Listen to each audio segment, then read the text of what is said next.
Bonjour à tous, que Dieu vous bénisse. C'est pour moi une nouvelle fois un honneur d'être sur cette chaire et de partager avec vous la parole de Dieu. Et je souhaite que le Seigneur puisse vous bénir. Nous allons prier pour que Dieu puisse nous parler au cours de ce message. Seigneur, tu es un Dieu incomparable. Tu es formidable. Tu es admirable. Merci Seigneur parce que tu nous fais la grâce d'être dans ta présence. Et comme viennent de le dire tes serviteurs, à l'instant jusqu'à la mort, nous voulons te chanter. Parce que tu nous fais du bien, tu nous fais tellement de bien. Dans ce monde incertain, tu es notre certitude, notre boussole, notre chemin, notre vérité et notre vie. Seigneur, merci parce que tu nous as permis d'arriver jusqu'ici, de pouvoir te chanter, de pouvoir t'adorer, de pouvoir te prier, de t'apporter nos offrandes avec reconnaissance. Voici le moment où, Seigneur, nous désirons ardemment t'écouter. Seigneur, nous te demandons que ce soit toi qui nous parles, que ton esprit descende, se répande et puisse se mouvoir dans ton assemblée, dans les cœurs, dans les esprits, dans les pensées. Fais-moi disparaître. Seigneur, je veux me confier en toi de tout mon cœur. Je ne veux m'appuyer sur aucune sagesse, sur aucune connaissance, sur aucune préparation. Mais je ne veux m'appuyer que sur un seul instructeur, ton Esprit Saint. Que ton Esprit parle, que tu ouvres grand ma bouche et que tu fasses mouvoir mes lèvres et qu'aucune personne, qu'elle soit en présentiel ou qu'elle écoute par le biais des réseaux sociaux, ta parole ne soit privée de ta grâce infinie. C'est notre prière au nom de Jésus. Amen. Que la miséricorde, la grâce et la paix vous soient multipliées par notre Dieu et notre Seigneur Jésus-Christ. Amen. Que la miséricorde, la grâce et la paix vous soient multipliées par notre Dieu et notre Seigneur Jésus-Christ.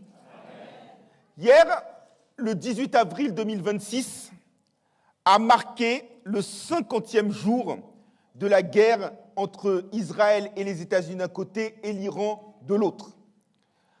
La dernière fois que je m'étais présenté devant vous pour porter la prédication sur cette chaire, je vous avais dit en janvier dernier que 2026 démarrait sur les chapeaux de roue, avec notamment le concept de puissance qui revenait sur le devant de la scène avec les différentes grandes puissances, les différents grands pays qui veulent montrer les muscles. Aujourd'hui, au bout de 50 jours de guerre, nous voyons une grande puissance, la première puissance mondiale, les États-Unis d'Amérique, en train de s'enliser. Nous avons leur leader, le président Trump, qui navigue à vue, qui est capable de dire en quelques heures tout et son contraire. On nous parle d'un cessez-le-feu, on nous parle de négociations, et en réalité, tout est fragile et tout est en quelque sorte aléatoire. Et les cessez-le-feu, les éventuelles déclarations, les bonnes intentions de mettre un terme au conflit sont toutes, en fin de compte, paralysées. Et on a l'impression d'un conflit qui n'en finit pas. Nous avons l'impression que les dirigeants de ces pays-là sont en train de danser ce que l'on appelle un tango argentin. Mais si cela pourrait prêter à sourire, en réalité, nous ne pouvons pas en rire. Parce que bien qu'étant géographiquement à distance des lieux des combats, nous sommes affectés. J'en veux pour preuve, pour la grâce que Dieu nous a fait d'arriver jusqu'ici, pour vous qui avez pris la route, il suffit de regarder les panneaux des stations-service où le prix du gasoil explose, le prix du super samplon 95 explose et le prix du super samplon 98 atteint lui aussi des sommets. Cela nous affecte aussi puisque, naturellement, la grande distribution répercute les prix du carburant sur les denrées alimentaires. Et comme tout un chacun, lorsque nous allons faire nos courses, nous ne mettons rien dans le caddie, mais lorsque nous arrivons à la caisse, il y a déjà plus de 100 €. Donc tout est paralysé, y compris ceux qui ont des projets immobiliers. Les projets immobiliers sont à l'arrêt. Les banques ne savent plus si elles doivent prêter. Il est possible que les taux d'intérêt puissent remonter. Et donc on ne sait plus que faire. Tout est paralysé, tout est à l'arrêt. Mais le chrétien qui sert authentiquement son Dieu, qui non pas proclame en parole son identité, mais qui vit pleinement son identité de chrétien, de fils de Dieu, de frère de Christ, de disciple de Christ, ne peut pas être à l'arrêt.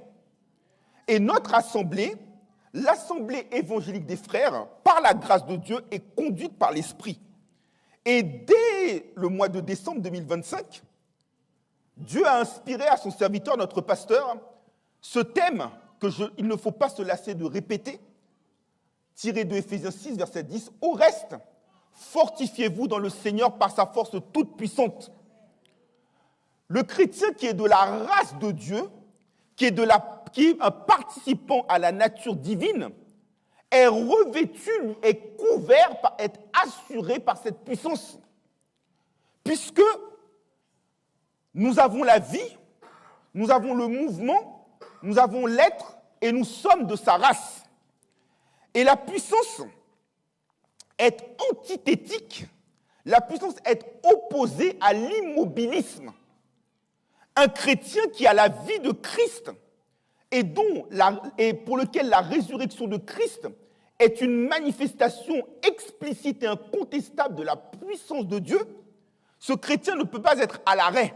Le chrétien ne peut pas être au point mort. Nous avons pris une route avec Christ.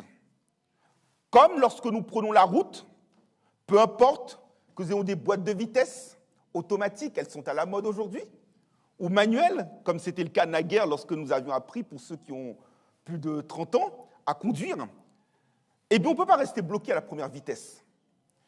Nous avons vu, au cours du premier tiers de l'année, qui arrive déjà à son terme, ce qu'est la puissance de Dieu. Mais ce que Dieu veut que nous ayons aujourd'hui, c'est qu'après avoir compris la puissance, c'est de vivre dans la puissance. Parce que le chrétien est appelé à marcher de progrès en progrès.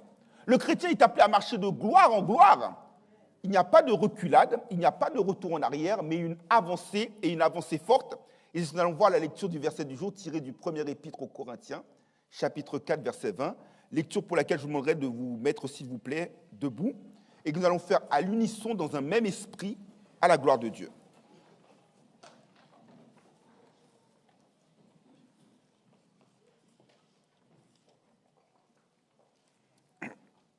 Mes frères et sœurs, le verset du jour est donc tiré du premier épître aux Corinthiens, chapitre 4, verset 20. À l'unisson. Amen, l'Église. Car le royaume de Dieu ne consiste pas en parole, mais en puissance. Encore une fois, l'Église. Car le royaume de Dieu ne consiste pas en parole, mais en puissance. Amen. Jusqu'ici, la parole de Dieu, que le Seigneur bénir cette portion d'écriture pour l'édification commune de nos âmes. Je vous remercie, vous pouvez vous asseoir. Le titre du message de ce matin, c'est « Vivre dans la puissance de Dieu ». Et pour ce faire, nous allons voir dans un premier temps le contexte. Ensuite, dans un second temps, nous allons voir la notion de royaume de Dieu. Et enfin, dans un troisième et dernier temps, nous allons voir la vie concrète du chrétien dans la puissance de Dieu. Paul a adressé cette lettre et cette épître aux Corinthiens. Corinthe était une ville qui était prospère d'un point de vue économique, avec une forte croissance. Mais Corinthe était aussi une ville qui était caractérisée par son immoralité. Et notamment avec des cultes qui étaient offerts à Aphrodite et les grandes prêtresses qui étaient des prostituées. Il y avait également un culte qui était offert à Apollon, qui quant à lui, orientait plutôt vers l'homosexualité. Et puis, Corinthe était réputée pour ce que l'on appellerait aujourd'hui ces grandes écoles. École de la sagesse, école de philosophie, école d'éloquence. Comment savoir s'exprimer et développer l'art oratoire. Si il est vrai que Satan est le chef de ce monde, et comme disait l'apôtre Paul lui-même en 2 Corinthiens 4, verset 4, il est le prince de ce siècle, il serait bon que l'Église, en tant que telle, soit à l'abri, soit immunisée. Parce que lorsque notre Seigneur Jésus s'était adressé à l'apôtre Pierre, il lui avait dit que Pierre, tu es Pierre, et sur ce roc je bâtirai mon église, et les portes du séjour des morts ne prévaudront point contre elle. Ça veut dire que l'Église est spirituellement immunisée contre le virus, contre l'environnement dans lequel ses contemporains qui sont dans le monde vivent. Malheureusement, tel n'était pas le cas de l'Église de Corinthe. L'Église de Corinthe était une église qui était riche. En termes de dons, il ne manquait aucun don. Et Paul en faisait l'éloge en 1 Corinthiens 1, verset 7. Il n'en demeure pas moins qu'après avoir agité la carotte, Paul a ensuite transmis le bâton pour corriger les Corinthiens. Et il leur a expliqué la nécessité pour eux de ne pas être contaminés par le climat ambiant, en expliquant que Dieu est fidèle en 1 Corinthiens 1, verset 9, lui qui vous a appelé à la communion de son Fils, Jésus-Christ. En réalité, je dirais que le premier épître aux Corinthiens, c'est la boîte à outils du leader spirituel. Je m'explique. Lorsque vous êtes en responsabilité parentale, chef de famille, d'entreprise, ou encore même responsable d'église ou chef de l'État, ou peut-être même sélectionneur ou entraîneur d'une équipe sportive, vous vous exposez continuellement à la question, à la contestation et à la critique. Et il faut savoir être un homme ou une femme pondéré, modéré, ayant la maîtrise de soi, mais surtout être correctement équipé. Et je dirais que pour le leader spirituel, le premier épître aux Corinthiens est la boîte à outils qui lui permet de pouvoir effectuer quelques réparations et même, si vous me permettez de filer la métaphore, de pouvoir serrer la vis lorsqu'il le faut. Et je m'en vais vous expliquer pourquoi je dis cela. Paul a reproché aux Corinthiens deux types d'écarts, les écarts de conduite et les écarts de doctrine.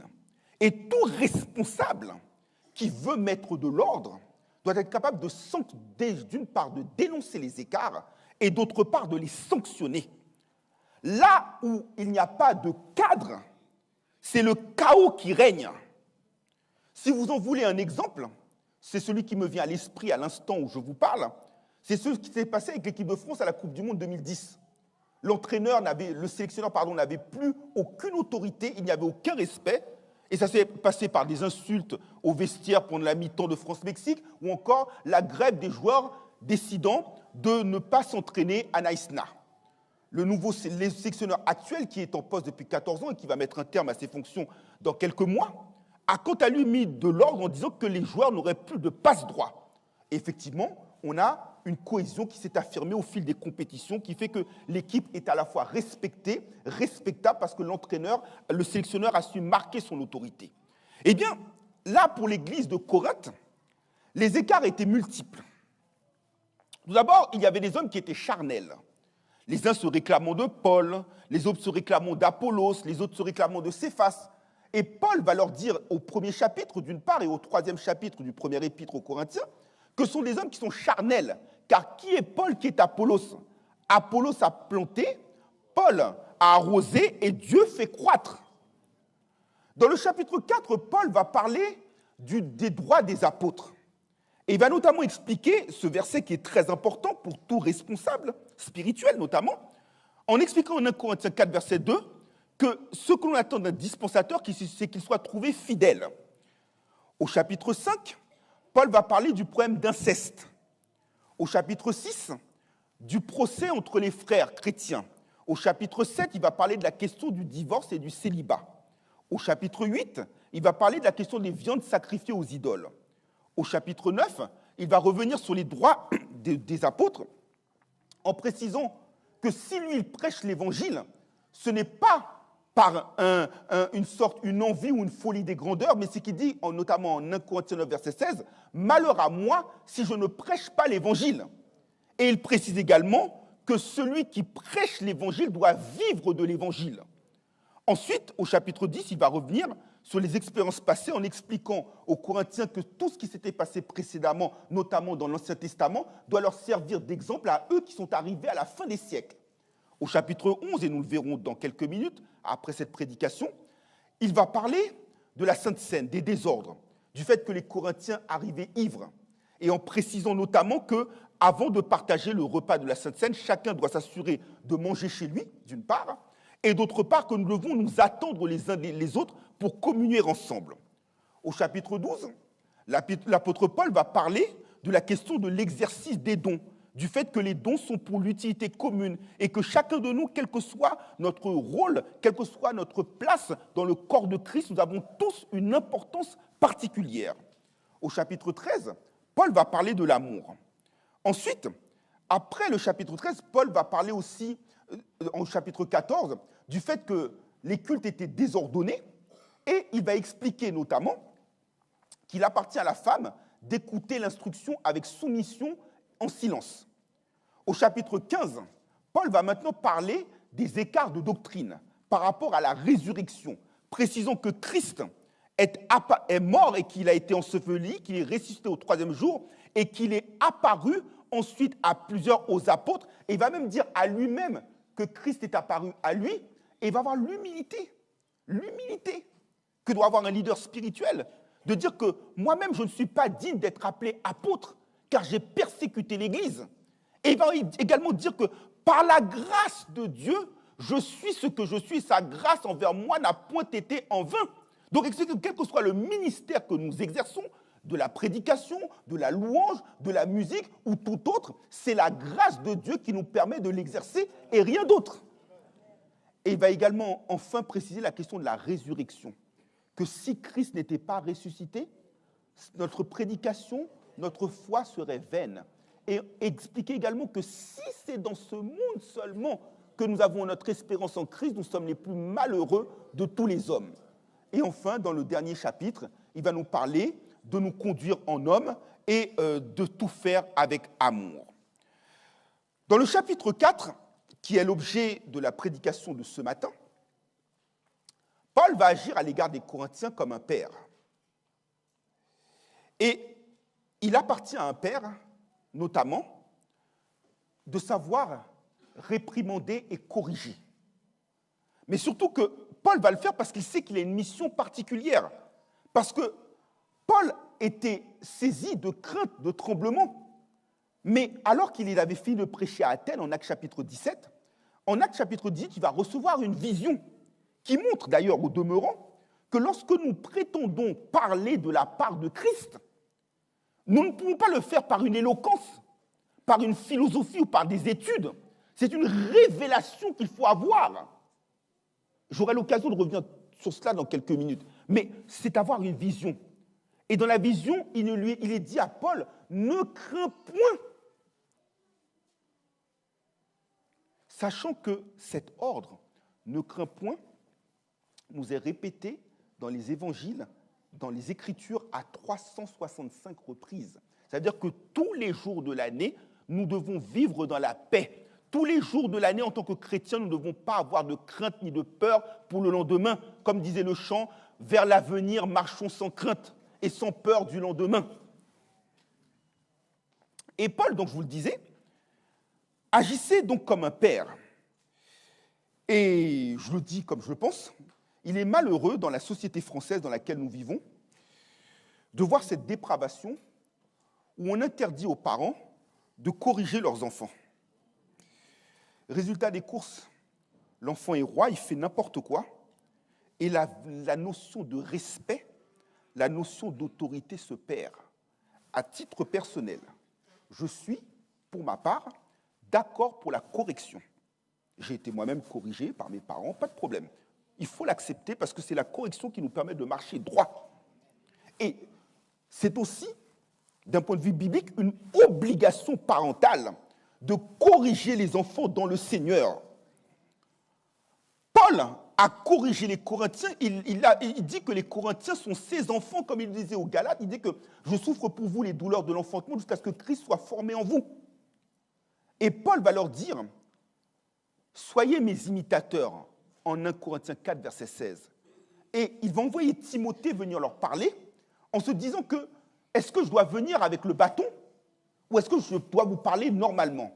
Et Paul dit qu'il compte venir les voir personnellement, Mais dans l'humilité que Paul avait, il a dit que si, dans le verset qui précède le verset du jour, en 1 Corinthiens 4, verset 19, si c'est la volonté de Dieu, autrement dit, ni vous ni moi n'avons aucune autorité.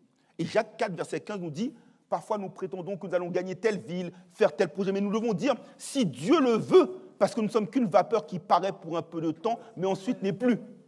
Et cette habitude de vivre dans la puissance suppose que nous ayons des projets à court, à moyen ou à long terme, précédons ces projets en disant si Dieu le veut. Pour expérimenter, vivre dans la puissance de Dieu, notre volonté doit se coordonner à la sienne. Et lorsqu'en Matthieu 6, verset 10, nous citons le Notre Père et que nous disons que ton règne vienne, que ta volonté soit faite sur la terre comme au ciel, ce n'est pas un évangile de résignation. Ça veut dire que notre volonté doit s'aligner sur la sienne. Comme Jésus à la croix avait dit, Père, ta volonté, non pas la mienne. C'est ce que Dieu attend de nous.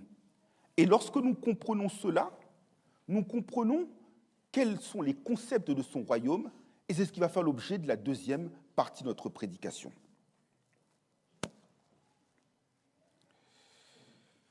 Qu'est-ce que le royaume de Dieu ? C'est un terme que nous employons souvent, régulièrement. Le royaume de Dieu, c'est la sphère dans laquelle Dieu règne et exerce son autorité. Je répète, le royaume de Dieu, c'est la sphère dans laquelle Dieu règne et exerce son autorité. L'histoire de l'humanité, et même l'histoire contemporaine, nous parle de royaume. On l'a vu en France, jusqu'en 1792 et la proclamation de la première République française, nous en sommes aujourd'hui à la 5e, eh bien la France était une monarchie. Elle a connu de nombreux rois qui sont succédés de génération en génération jusqu'à Louis XVI. Et après la proclamation de la République, l'Empire, jusqu'à ce que nous arrivions à là où nous en sommes aujourd'hui. Mais aujourd'hui, dans le monde actuel, il existe encore des royaumes. On le voit en Angleterre, qu'on appelle le Royaume-Uni. On le voit aux Pays-Bas, qui est une monarchie constitutionnelle. On le voit au Maroc, où le roi Mohamed VI est le commandeur des croyants. On le voit en Arabie Saoudite, à Brunei, à Oman, et j'en passe, et des meilleurs. Mais un royaume, c'est là où un roi règne. Il y a une différence de formulation, je dirais, entre ce que dit l'apôtre Paul et ce que dit Matthieu dans son évangile. Matthieu, lui, nous parle du royaume des cieux. Si vous prenez par exemple pour Matthieu 6, verset 33, recherchez premièrement le royaume des cieux et sa justice, et les autres choses sont données par-dessus. Lui, l'apôtre Paul nous parle de royaume de Dieu à 10 reprises dans ses écrits, dans tous les épîtres confondus. Et souvent, il parle du royaume de Dieu en conclusion de son argumentaire. Je prends un exemple, en dehors du verset du jour. En 1 Corinthiens 15, verset 50, il nous dit que la chair et le sang ne sauraient hériter du royaume de Dieu. Nous prenons également ce qu'il dit également en Galates, chapitre 5, versets 19 à 21, lorsqu'il nous parle des œuvres de la chair, il nous dit qu'elles sont manifestes, les dissolutions, les orgies, les envies, les sectes, les divisions, la magie. Et en expliquant que ceux qui pratiquent, je vous le dis, comme je vous l'ai déjà dit, je vous le dis d'avance, ceux qui pratiquent de telles choses n'hériteront pas du royaume de Dieu. Il le dit également aussi en 1 Corinthiens 6, versets 9 à 11, lorsqu'il nous parle des homosexuels, des efféminés, en disant que ceux-là n'hériteront pas du royaume de Dieu. Il le dit dans le verset du jour. Et en Romains 14, verset 17, il nous dit « Car le royaume de Dieu, ce n'est pas le manger et le boire, c'est la justice, la paix et la joie par le Saint-Esprit. » Et donc, le royaume de Dieu, l'endroit où Dieu exerce son autorité, l'endroit où Dieu exerce sa puissance, l'endroit où Dieu exerce sa souveraineté. Et ce que Dieu attend de vous, ce que Dieu attend de moi, c'est que, en l'occurrence, nous puissions réclamer et demander que son règne vienne. Souvenez-vous, la conférence « Hâtez et attendez le jour de Dieu ». C'est qu'il veut que nous réclamions, que nous attendions, que nous vivions selon son règne. Une monarchie, y compris une monarchie constitutionnelle, a un certain nombre de règles. Et Matthieu, que je citais il y a quelques minutes, dans les béatitudes, fixe les règles pour accéder à ce royaume. Heureux les pauvres en esprit, car le royaume des cieux est à eux. Heureux ceux qui procurent la paix, car ils seront appelés fils de Dieu. Heureux les débonnaires, car ils hériteront de la terre. Heureux ceux qui ont été persécutés à cause de moi, c'est ainsi que les prophètes avant vous ont été outragés. Tout cela, c'est le règlement intérieur du royaume. Et il faut savoir que non seulement Dieu fixe les règles du royaume, mais Dieu nous appelle à ce royaume. C'est-à-dire que la puissance du royaume, Dieu n'est pas égoïste. On parle de partager la dissuasion nucléaire, d'élargir le parapluie nucléaire. Dieu veut élargir le parapluie de sa puissance envers nous. Et donc, 1 Thessaloniciens 2, verset 12, nous dit que nous devons marcher d'une manière digne de son royaume auquel il nous appelle, et à sa gloire et à son royaume auquel il nous appelle. Dieu forme un appel pour nous demander de rentrer dans le royaume de Dieu, de venir dans le royaume de Dieu. Et Christ l'avait dit lui-même, il ne mettra pas dehors quiconque vient à lui. Cependant, il faut savoir une chose qui est très importante. Le royaume de Dieu, ce n'est pas un moulin. Souvent, dans les églises, on dit aux gens, vous êtes sauvés. Oui, c'est vrai, nous sommes sauvés par grâce. Mais ce n'est pas, on arrive, on fait n'importe quoi, et puis on dit, on est sauvé. Il y a des critères extrêmement précis. C'est comme si je vous disais que, par exemple, une personne veut je ne sais pas, émigrer dans un pays étranger, avoir un titre de séjour. Il ne peut pas arriver comme ça et venir la fleur au fusil et dire « je m'installe ». Il doit remplir un certain nombre de critères. L'administration doit vérifier si ces critères sont bien remplis, la durée de présence sur le territoire, pas d'acte de délinquance, est-ce qu'il a un travail, est-ce qu'il a une promesse d'embauche, est-ce qu'il a une famille. Et ensuite, elle lui donne, au travers du titre de séjour, un accès au territoire pour pouvoir y résider. Avec Dieu, c'est pareil. Et je dirais même que c'est encore plus compliqué. Parce qu'il nous dit, en Matthieu 11, verset 12, que le royaume des cieux est forcé et ce sont les violents qui s'en emparent. Pas les mous, pas les lâches, les violents qui s'en emparent. C'est-à-dire que ceux qui sont brûlants, pas tièdes, qui ont soif, faim du royaume, ceux qui sont en communion permanente avec leur Dieu, ceux qui ne sont non pas dans une religion superficielle, mais dans une intimité, dans une communion, dans une unité avec leur Dieu. C'est ceux-là qui peuvent rentrer. Il dit aussi, Jésus a dit lui-même aussi à Nicodème, en Jean 3, versets 3 à 5, que si un homme ne naît de nouveau, il ne peut rentrer dans le royaume des cieux. Si un homme ne naît d'eau et d'esprit, il ne peut rentrer dans le royaume des cieux. Autrement dit, il faut le baptême d'eau, d'accord, extérieur que tout le monde voit, mais il faut aussi le baptême du Saint-Esprit à l'intérieur de nous-mêmes pour devenir une personne, comme disait le chant, je veux un cœur nouveau, un cœur sachant aimer. C'est ce que Dieu attend. Et Jésus, qui a de la suite dans ses proclamations, dans ses idées, disait en Matthieu 18, verset 1 à 3, verset 3 plus précisément, que si vous ne vous convertissez et que vous ne devenez des petits-enfants, vous ne pouvez entrer dans le royaume des cieux. Autrement dit, il faut se convertir. Et se convertir, ce n'est pas se convertir en disant que je suis né dans une famille chrétienne. Parce que souvent, c'est la littérature qu'on nous sert. Oh, j'ai grandi dans une famille chrétienne, mes parents m'ont amené à l'église depuis que je suis petit. Non, je vous dis pourquoi c'est faux. L'apôtre Jacques était lui-même, l'apôtre Jacques, un frère du Seigneur. Et ce n'est qu'à la résurrection de Christ qu'il a été converti. Et pourtant, il est lui-même dans la famille biologique du Seigneur. C'est à la résurrection de Christ qu'il a été converti. Paul, lui-même, a été converti par révélation.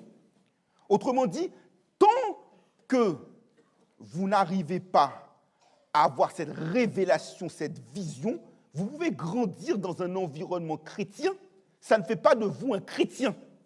Et d'ailleurs, malheureusement, beaucoup d'enfants ont grandi dans un environnement chrétien. Les parents ont fait tous les efforts nécessaires pour leur donner la parole, pour qu'ils viennent à l'église, qu'ils soient enseignés par l'école du dimanche, mais qui malheureusement font naufrage loin de la foi. La véritable conversion suppose un changement du cœur, comme en Jérémie 31, verset 31, ou comme Ézéchiel 36, verset 26, où il dit que je vais ôter le cœur de pierre pour vous donner un cœur de chair sensible à ma parole. Parce que pour expérimenter, pour vivre dans le royaume et dans sa puissance, il faut d'abord passer par la conversion. Paul l'avait dit lui-même, je citais tout à l'heure en faisant le listing des différents chapitres du premier épître aux Corinthiens, il avait dit en 1 Corinthiens 14, verset 33, car Dieu n'est pas un Dieu de désordre, mais de paix. On ne peut pas faire n'importe quoi et penser que le royaume, on arrive, on s'installe. Et je reprendrai une citation aussi du prince des prédicateurs, Charles Spurgeon, qui disait, au XIXe siècle, « Il vaut mieux être chrétien sans le dire que le dire sans l'être. » Je répète, il vaut mieux être chrétien sans le dire que le dire sans l'être. Autrement dit, il faut passer par la nouvelle naissance, passer par la conversion. Et abandonner définitivement la nouvelle nature. Nous ne pouvons pas être en train de danser un tango argentin avec Dieu, un pas en avant, 3 pas en arrière. Un jour je suis là, un jour je ne suis pas là. Et on ne parle pas de présence physique, on parle de présence spirituelle, de communion avec lui. La nouvelle naissance, la conversion, et aussi prendre conscience aussi envers et contre tout que le royaume des cieux est proche. C'est ce qu'avait dit Jean le Baptiste en Matthieu 3, verset 2, « Repentez-vous, car le royaume des cieux est proche. » Jésus a dit la même chose en Matthieu 4, 17, et il a même dit par ailleurs que si vous ne produisez un fruit digne de la repentance, vous ne pourrez pas rentrer dans le royaume des cieux. Autrement dit, pour rentrer dans le royaume des cieux, il faut veiller à avoir une vie spirituelle féconde, fertile, fructueuse. C'est l'adjectif approprié. Comment avoir une vie fructueuse? Une vie fructueuse en écoutant la parole et non pas en étant oublieux, mais en ayant en soi des racines. Vous voyez, tout ça, l'ouverture. Lorsque on l'avait fait partir, il avait dit que vous pouvez couper l'arbre, mais il repoussera par la racine. Quand tu as des racines spirituelles, ta vie spirituelle est fertile, elle produit du fruit par 10, par 50, par 100. Produire du fruit spirituel en étant conduit par l'esprit pour ne pas accomplir les œuvres de la chair. Produire ce fruit de sainteté, ce fruit de bonnes œuvres, ce fruit de lumière, tant de fruits qui sont dans la Bible. Et nous, vous comme moi, nous sommes une plantation de l'Éternel. Et lorsque ce fruit, soit l'arbre porte du fruit, s'il n'en porte pas, il est coupé et jeté au feu. Et puis, le royaume de Dieu, c'est, si vous me permettez cette expression, c'est le Graal. C'est le top du top. Je m'explique. Entrer dans le royaume de Dieu, c'est rentrer dans un cercle VIP. Et donc, quand tu rentres dans un cercle VIP, tu ne peux pas te permettre de t'habiller n'importe comment. Je m'explique, hein. Je ne parle pas de... Mais vous allez voir où je veux en venir. De nos jours, depuis plusieurs années, c'est un peu la mode. Lorsque les jeunes gens se marient, ils demandent aux invités d'avoir un certain dress code. Bon, les garçons, il faut que vous ayez une cravate de telle ou telle couleur. Voilà, il y a un dress code à suivre. Dans le royaume des cieux, il y a aussi un habit spirituel à revêtir. Vous en voulez la preuve? Regardons Matthieu 22, versets 1 à 14 avec la parabole des noces, où Jésus avait dit que le royaume des cieux, c'est comme une noce. Il invite, et puis il y a un homme qui arrive, qui n'a pas la tenue adéquate, qui ne respecte pas le dress code. Et là, qu'est-ce qu'il lui dit, le maître? Il dit, mais attends, mais excuse-moi, que fais-tu là? T'es qui, toi? T'es pas habillé. C'est comme si, messieurs, très élégant ce matin, je venais, entre guillemets, m'incruster dans le cœur d'homme. Mais je n'ai pas la tenue. Vous avez tous une belle cravate verte, je n'ai pas la tenue. Qu'est-ce que je fais là? Qu'est-ce que je fais dans le cœur d'homme? Ce n'est pas ma place. Donc, si vous arrivez, vous me voyez venir, entre guillemets, m'incruster, vous pouvez me dire, frère, mets-toi à côté. Eh bien, cet homme-là, qui n'avait pas le dress code, est arrivé, pop, que fais-tu là? On l'a pris dehors, là où il y a des pleurs et des grincements de dents. Et donc, ça veut dire que l'idée de rentrer dans la puissance du royaume suppose avant tout de respecter les codes, respecter le préalable, respecter le règlement intérieur. Et ça suppose, mes frères et sœurs, de bien prendre conscience que Dieu n'est pas un Dieu de désordre et de veiller à demeurer dans le cercle qu'il a défini auparavant. Et ça, dans les temps qui viennent pour rester dans ce cercle, je dirais que, et c'était notre église, Assemblée évangélique des frères, y ressemble, soyons à l'image de l'église de Philadelphie, qui avait peu de puissance, certes, mais qui a gardé la parole, qui a gardé l'essentiel. Veillons à ne pas être des églises de foule, où c'est le spectaculaire, c'est le miracle. Parce que Luc 17, verset 21 nous dit très clairement que le royaume des cieux n'est pas venu pour marquer les yeux, pour dire il est ici, il est là. Voici le royaume est au milieu de vous. C'est quoi? Il est dans notre cœur. Trop souvent, on va vous dire, venez ici, guérison, miracle, délivrance, une évangile publicitaire. Et où, même si je ne veux pas diffamer qui que ce soit, parfois, si tu as l'œil spirituel pour discerner, tu vois qu'en réalité, ce sont des choses occultes. Tu vois que, d'ailleurs, c'est une infraction qui est inscrite dans le code pénal. Il y a d'ailleurs un reportage qui est passé cette semaine dans Le Parisien, où on a ce qu'on appelle les dérives sectaires, où tu deviens embrigadé, où on te dit il faut que tu sois là à l'église tout le temps, tu n'as pas de vie personnelle. Ce n'est pas de Dieu, ça. Le royaume de Dieu, ce n'est pas ici qu'il commence, c'est dans ton cœur. C'est quand tu le vis intérieurement. Et il n'est pas là pour être spectaculaire, où tu vois, tu as des gens qui sont en convulsion, qui sont par terre. Ça, ce n'est pas de Dieu. Merci, frère, c'est du cinéma. Amen. C'est du cinéma, exactement. C'est de la comédie. Mais ça, ce n'est pas de Dieu. Le royaume des cieux est dans ton cœur. Et lorsque tu le vis éminemment dans ton cœur, tu peux expérimenter la puissance de Dieu, c'est ce qui va faire l'objet de la troisième et dernière partie de notre prédication. Car le royaume de Dieu ne consiste pas en paroles, mais en puissance. La puissance, elle a une double dimension. Mais qu'est-ce que la puissance? La puissance vient du grec dynamis, qui a donné le mot dynamite.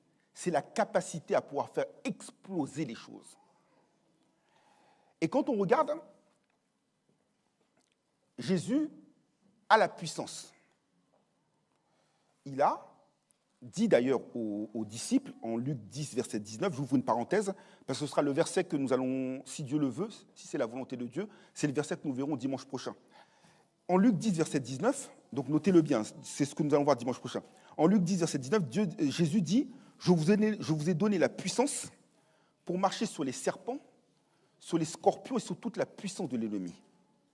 C'est-à-dire que la puissance lui appartient. Comment a-t-il exercé cette puissance?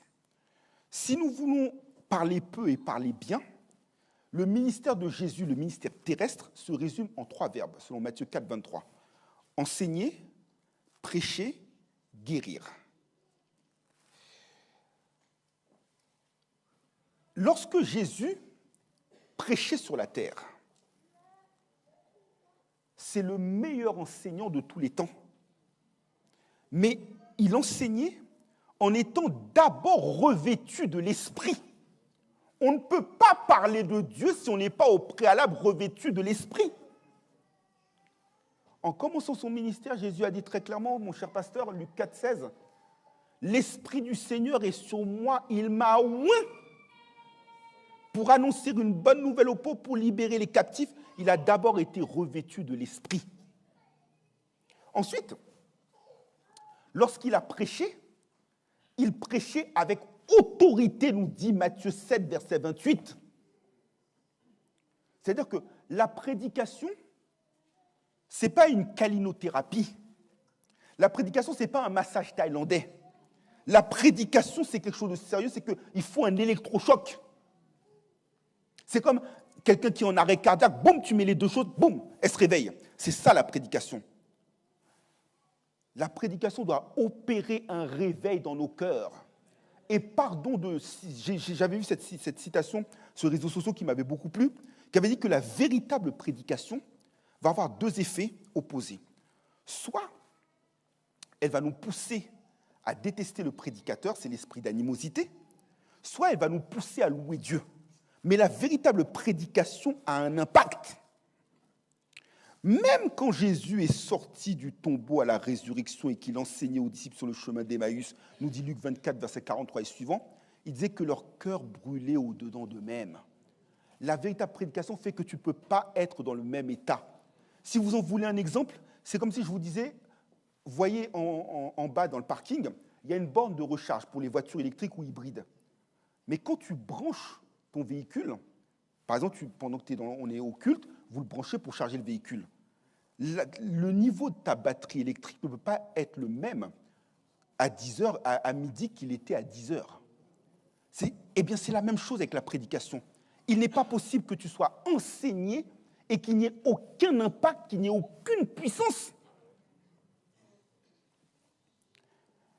Et je profite de l'occasion parce que, comme tout un chacun, c'est mon âge, même si je suis à mi-parcours, je suis beaucoup connecté aux réseaux sociaux. Je vais le citer, même si j'aime pas trop, bon, même si c'est de la pub, bon, je vais le faire. J'écoutais le pasteur Grégory qui avait fait un réel sur Instagram. Et il a dit une chose qui est très intéressante, qui est très pertinente par rapport à notre sujet et par rapport à la puissance de la prédication. Il a dit une chose qui est très pertinente.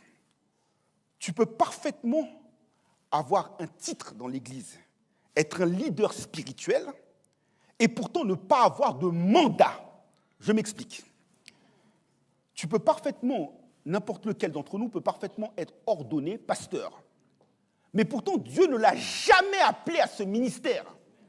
Conséquence, les prédications qu'il donne n'ont aucun impact. Les cœurs ne sont pas changés. Et pire encore, tu as une église qui est sous la domination satanique. Ne parlons pas de la part de Dieu lorsque Dieu ne nous a pas donné un mandat. Ne soyons pas à l'instar des faux prophètes de Jérémie 23 qui disent Dieu leur a dit que alors qu'ils n'ont jamais reçu le conseil de Dieu. Et aussi, je vais le citer lui aussi, le docteur Eden McDuffie qui disait aussi, je l'ai vu il y a quelques jours sur les réseaux sociaux, qui disait que lorsque vous voyez cela, vous fidèles qui avez le discernement, arrêtez de les suivre. Arrêtez de les suivre. C'est votre âme, ce n'est pas le copinage, l'évangile. Arrêtez de le suivre. Tu n'as pas reçu de mandat. Et tu vois la différence, frère Paul David, tu acquiesces, tu es d'accord avec moi. Quand tu parles, quand tu n'as pas eu de mandat, Pierre et Jean, et ce n'est pas une question d'instruction, Pierre et Jean n'avaient aucune formation ni aucune instruction. Ils étaient au pied du maître. Mais ils ont reçu le mandat. Parce que Jésus a dit à Pierre, tu es Pierre sur ce roc, je bâtirai mon église et les portes du séjour des morts ne prévaudront point contre elle. Tout ce que tu lieras sur la terre sera lié dans les cieux. Tout ce que tu délieras sur la terre sera délié dans les cieux. Il a les clés du royaume, il a la puissance parce qu'il a reçu le mandat. Il a reçu le transfert de propriété. Il a reçu la carte grise. Il a reçu le certificat d'assurance. Et Pierre va prêcher au jour de la Pentecôte sur le livre de Joël avec autorité. Avec puissance, 3000 âmes vont être converties. Et Acte 4, verset 33 nous dit même que Pierre et Jean avaient un témoignage qui était puissant. Tu comprends, lorsque Dieu te donne le mandat, ce n'est pas une question de doctorat en théologie, de thèse en théologie, ce n'est pas ça.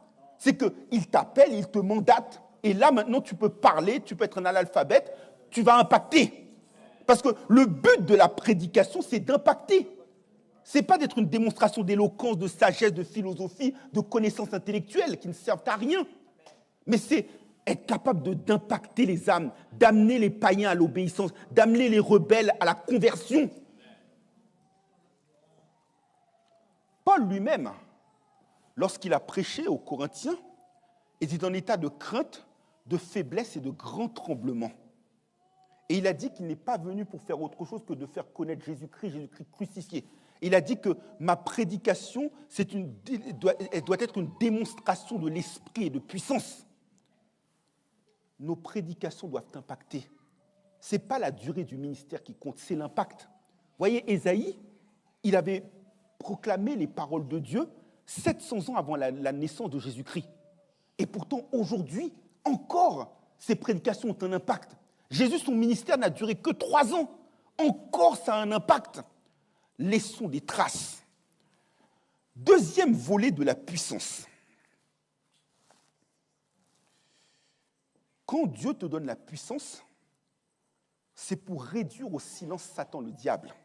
C'est le mandat qu'il te donne. Là encore, revenons à ce que Jésus avait dit au sortir du tombeau aux disciples.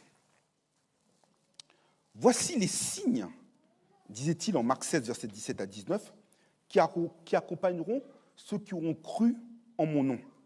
Ils parleront de nouvelles langues, ils saisiront des serpents, ils boiront des breuvages, ils ne leur feront aucun mal, ils imposeront les mains aux malades et les malades seront guéris. Là encore, mandat. Pierre avait le mandat, porte de la belle. Souvenez-vous de cette conférence, cette campagne d'évangélisation en juillet 2012. Il n'est aucun nom qui nous était donné dans les cieux par lequel nous devions être sauvés. Et Pierre avait dit en acte 3, « Je n'ai ni or ni argent, mais ce que j'ai au nom de Jésus, je te le donne. Lève-toi et marche. » Le mandat, la puissance de la guérison. L'Église aujourd'hui doit devenir un hôpital. Avant même que nous puissions aller à l'hôpital, normalement, si un malade vient, on lui impose les mains, les anciens prient sur lui le oigne d'huile, il doit être guéri. L'Église ne doit pas être un état de constat où nous déplorons les gens sont malades et puis fin de l'histoire. Non, nous sommes malades, mais Dieu nous appelle à la guérison. Nous devons être des aimants spirituels. Paul avait eu cette puissance qui faisait qu'à Éphèse, même les gens qui touchaient son vêtement étaient guéris en acte 19. Ce n'est pas une histoire, c'est une réalité. Et cette puissance aussi doit nous aider à chasser les démons. Parce que je vais vous dire quelque chose qui me vient du cœur, que je dis maintenant. Nous donnons, si vous me permettez ce terme, trop de latitude à Satan, le diable. Nous, je ne parle pas de Jésus, je parle de nous, vous comme moi. Nous donnons trop de passe-droit à Satan, le diable. Satan ne doit avoir aucune autorité sur nous. Ils boiront des breuvages, aucun effet. Ils saisiront des serpents. On peut faire des complots contre toi, mais il faut savoir que l'ange de l'Éternel campe autour de ceux qui le craignent. Et si tu vis dans sa puissance, l'héritage des serviteurs, nous dit Ésaïe 54, verset 17, c'est que toute âme forgée contre toi sera sans effet. Toute langue qui t'accusera, tu la condamneras. Aujourd'hui, on tremble. On tremble devant les loups-garous, on tremble devant les démons, on tremble devant les paroles de malédiction. Non, tu as été appelé à hériter à la bénédiction. Vous comprenez? Je pense que pour vivre dans la puissance de Dieu, il faut que nous sachions qui nous sommes. Il faut que nous connaissions notre identité. Et je ne parle pas de confession verbale. Quand tu vis en Christ et que Christ vit en toi, 1 Jean 4, verset 4 nous dit que plus fort est celui qui est en nous que celui qui est dans le monde. Donc c'est-à-dire que tu es plus fort que les autorités, que les principautés, que les royautés, que les dominations, que les serpents, que les scorpions, que toute la puissance de l'ennemi, que l'aspic. Vous en voulez pour preuve? Prenez Acte 13. Lorsque Élymas est venu défier Paul, Paul l'a chassé. Paul l'a fait tomber. En Acte 16, celle qui avait à Philippe l'esprit de Python, Paul a chassé l'esprit de Python qui est en elle. Où est la puissance de l'Église? Où est la puissance de l'Église? Et plus fort encore, il y avait pas mal de personnalités, de personnes qui étaient malades. Acte 5, verset 15 nous dit, frère Paul David, que l'ombre de pierre passée, ça suffisait pour guérir. Quel est notre ombrage à vous comme à moi? Quelle est notre puissance? Vous comprenez? Parfois, il n'y a même pas besoin de toucher ton ombre, ta présence. C'est comme une sorte de purificateur, comme un désodorisant. Tu arrives par ta présence, tu as la bonne odeur de la connaissance de Christ en tant qu'ambassadeur. Et donc, tu désinfectes toutes les maladies, tu désinfectes les mauvaises odeurs, tu purifies. L'Église doit vivre dans la puissance. Aujourd'hui, nous ne vivons pas dans la puissance parce que, Dieu merci, ce n'est pas le cas ici. Mais je le dis pour ceux qui regarderont dans quelques jours sur les réseaux sociaux. On a trop d'églises où les gens ne sont pas à leur place. Trop d'églises où on prend les mandats et on ne les a pas. Trop d'églises où on déforme la parole. La parole nous appelle à vivre dans la puissance, à vivre dans la victoire. La parole ne nous appelle pas à vivre dans la résignation. Sinon, pourquoi chanterions-nous sur de la victoire, soldat du Seigneur, marche et chante gloire et tu seras vainqueur? Ne nous contentons pas, vous comme moi, de chanter les paroles. Vivons ce que nous chantons comme un hymne national, comme un cantique nouveau. C'est ce que Dieu attend de nous. Ainsi donc, mes frères et sœurs en Christ, ce matin, en cette fin de premier tiers de l'année 2026, le Seigneur nous appelle à passer à la vitesse supérieure, à vivre dans la puissance. Parce que, en tant que gens de la maison de Dieu, en tant que personnes qui sont appelées, qui sont équipés, qui sont assis dans les lieux célestes en Jésus-Christ, il a tout mis sous nos pieds. Les autorités, les principautés, les royautés, les dominations. Il nous appelle à son royaume, il nous appelle à sa gloire, il nous appelle à sa puissance, il nous appelle à la victoire. À nous de prendre pleinement conscience et de vivre pleinement notre identité de chrétien et de savoir prendre l'exemple de l'apôtre Paul qui disait dans les versets précédents, celui du jour, que nous devons être ses imitateurs. Et Paul avait eu cette déclaration de force, de puissance, déclarant en Romains 1, verset 16, « Car je n'ai point honte de l'Évangile. C'est la puissance de Dieu pour le salut de quiconque croit, du juif premièrement, puis du grec. Que Dieu vous bénisse. Amen. »